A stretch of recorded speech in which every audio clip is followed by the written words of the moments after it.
আমি যদি নিতে পারি ইনশাল্লাহ ভাইয়া, তাইলে ফ্যামিলির একটা চিন্তা ভাবনা আছে তো এর জন্য আর কি এই দেশে পাড়ি জমানো। আচ্ছা, আপনি এই বয়সে আপনি কোন দেশে ভিসা সংগ্রহ করেছেন সর্বপ্রথম?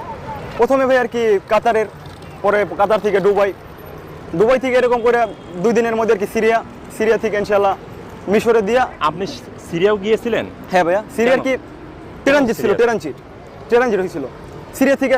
সিরিয়া তো যুদ্ধ বিধ্বস্ত একটা দেশ, মানে গৃহযুদ্ধ চলতেছে। সেটা তো আমি জানি না ভাই, আমার ভিসার মাধ্যমে সব কিছু করছে তারা, আমার দালাল আর কি ভাইয়া। তারপরে সিরিয়ার মাধ্যমে আর কি এক ঘন্টা ছিলাম আর কি হয়তো বা। আচ্ছা আচ্ছা ট্রানজিট হয়ে সাথে সাথে মিশর থেকে ইনশাল্লাহ বেঙ্গাজি আর কি লিবিয়া ভাইয়া। আচ্ছা আচ্ছা আচ্ছা আচ্ছা। আপনি তারপরে লিবিয়া কতদিন ছিলেন? লিবিয়ার কি ভাই 6 মাসের মতো, কিন্তু অনেক কাহিনী হয়ে গেছে লিবিয়ার মধ্যে। আচ্ছা, আপনার কোন সময় আমার ভিডিও ফলো করছেন যে আমি যে বলি যে লিবিয়া থেকে যখন ভূমধ্য সাগর পাড়ি দেয় এখানে 99% জীবনে রিস্ক, মৃত্যু হতে পারে, তাহলে কেন রিস্ক নেন? রিস্ক নি বলতে ভাইয়া, আমরা তো যাইনি আসি যে মৃত্যু হইতে পারে, তারপরও আল্লাহর উপর নসিব কইরা যদি ভাগ্যে থাকে